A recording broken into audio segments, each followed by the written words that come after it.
Hello YouTube, it is your boy B3 back with another kicking movie reaction review. So, I wanted to film this because I recently rediscovered this movie. Hadn't seen it since I was a child, and I recently rediscovered it. And I was so amused to relearn that this film exists. Reptilian. Yeah, I recently gave it a rewatch. And I was not disappointed. It was exactly what I remembered. It was exactly... like, for years I've had these scenes in my head of a YONGGARY movie. And I could never remember what it was called. And I finally found it. Reptilian. It was hard to find because that's such a generic name, you know? But I'd totally forgotten it was a YONGGARY. Well, I hadn't forgotten it was a YONGGARY movie. I just didn't really think about it. But YONGGARY Monster from the Deep is a film that I actually really liked as a child. I still have it on DVD and I will be reviewing it one day. This was a remake of it. This is a Korean kaiju film. Koreans had some good giant monster movies like The Host and stuff, which I have already reviewed. And I do like YONGGARY despite its flaws. But this movie is just straight up garbage. Like, it's garbage to the point where it's funny. They're like...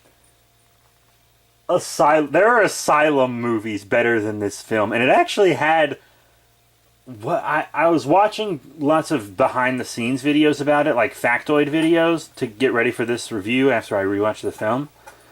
And I think its budget was like $15.5 million, but adjusted for inflation for today, it would be like $19.5 million, which is insanely big for the amount of work that was done. So it was a Korean YONGGARY remake, just called YONGGARY. Some of you are going to get pissed in the comments because I'm not pronouncing it YONGGARY like they do in Reptilian. But that's not how I pronounced it as a child, so that's not how I'm going to pronounce it now. Back in my day, we said YONGGARY! Sorry.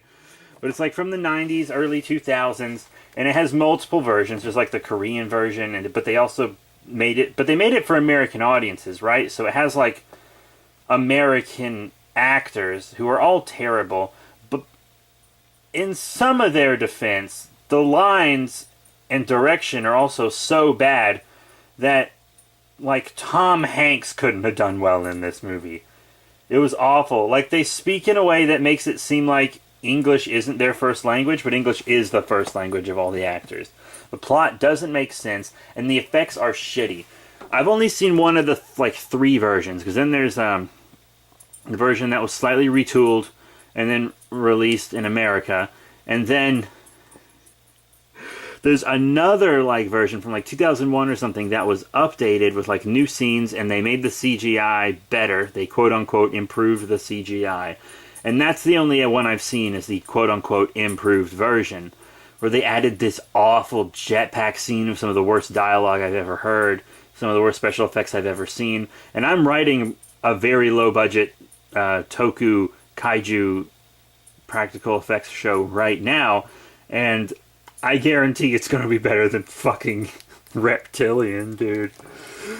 So they apparently improved the effects, but they still look like PlayStation 1 cutscenes. Like, the digital effects look like PlayStation 1 cutscene. The YONGGARY looks terrible. His monster design is alright. I mean, I've seen way worse monsters. He fights an alien monster in this movie who looks like garbage. It looks like a rejected Ultra monster design, or something.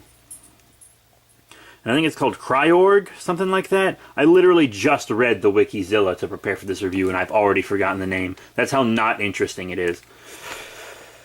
So the movie starts, there's like this dig, and there's like alien stuff, but they uncover YONGGARY's skeleton, and 2 years go by, and when they uncover YONGGARY, he like... it's so confusing, because YONGGARY gets revived, and then he's rampaging around, and there's like this artifact on his head that allows the aliens to control him. And this movie has like the shittiest CG of all time. Even after the quote-unquote improvement, it's still the worst I've ever seen. I haven't seen the original CG. I can only assume it's like, it's gotta be just awful. I can't even describe how awful it must be. But then Yongari goes on a rampage, and then they eventually, like, destroy the crystal on his head, so then he's suddenly on their side, and they figure out he's on their side because the military in this movie, I don't think they even really hit him once. I really don't think they do. They just hit the buildings all around him, and he just swats them out of the air. That's like the extent of the human on Yongari action. It's terrible. Yongari really, he does some city destruction and people killing when he's being controlled by the aliens, but almost all of the city destruction was done as collateral from the military. It's like that one shitty scene in Godzilla 98 just stretched out for half a movie. Holy shit. So, and they figure out Yongari's on their side because the military hits a skyscraper and it starts to like fall over. Yongari catches it and like pushes the half of it that's falling up, but the whole thing's on fire and blown to bits. He's like, he's saving all those people. He's on our side. No, those people are dead. Anyone living in there will not be living much longer, because even if he pushes that back up, it's still just going to crumble. It's so stupid. It's so bad. But then the aliens are like, oh shit, well, we can't control Yongari anymore, so let's send our other monster. And it's like, what? You were controlling Yongari, but you had another monster the whole time? You could have just sent that down, and there would have been nothing to stand against it. Yongari wouldn't have been there to stand against it if you would have just sent that monster down in the first place. Like, what the fuck? Why do you need Yongari if you have this monster? And they only sent that monster out to fight Yongari. Like, if they would have resurrected Yongari and sent that monster down at the same time, and they were both destroying places together, or both destroying different sides of the world at the same time, to kind of help stretch the world military thin or something, that might have made sense. If they had it and Yongari, they could have been like, oh, double the monster power. That'll help us take over Earth twice as fast. But they aren't that smart. These are the dumbest aliens on the planet. And the aliens are practical effects. I'll give them half of a prop for having practical effect aliens. But they're just the shittiest puppets in the world. Oh my god, they're awful. They're just so bad. Oh. That's the scene. That's what I remembered the most from watching it as a kid before I rewatched it, were the puppets of the aliens. Because even as a kid, I was like, these effects are garbage. And as a giant monster fan, you just get used to bad special effects. Giant monster movies have been around so long, and lots of effects don't hold up, that you're just used to bad ones. You don't want bad ones in the new ones or anything. But, like, you're watching old, dated effects, and you just accept it. That's part of being a kaiju fan, being a Toku fan, etc. But these effects are bad for the time. They really are. Even the improved ones are so bad, it's undescribable. I don't hate this movie, but I do hate this movie.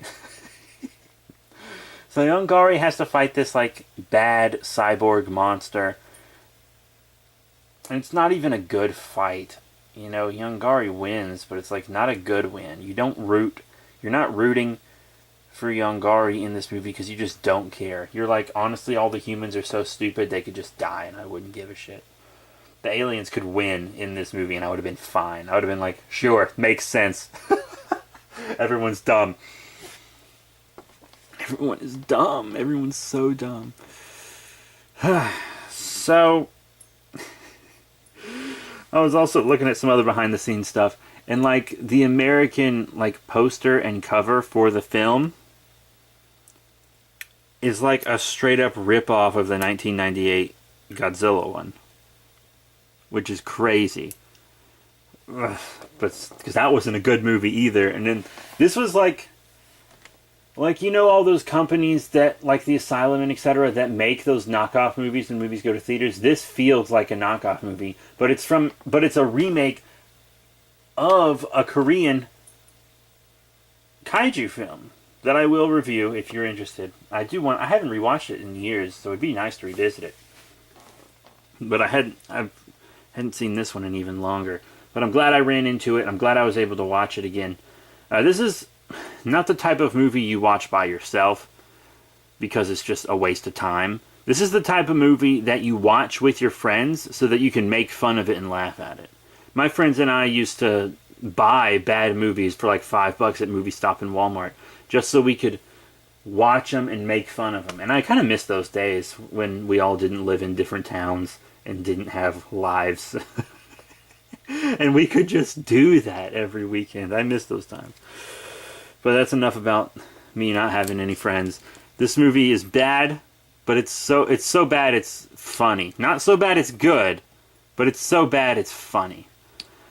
So that's it. Thank you all very much for your support. So remember to rate, comment, and subscribe. Check out all the cool links in the description below. Facebook, Twitter, etc. That is it. And I will see you all later.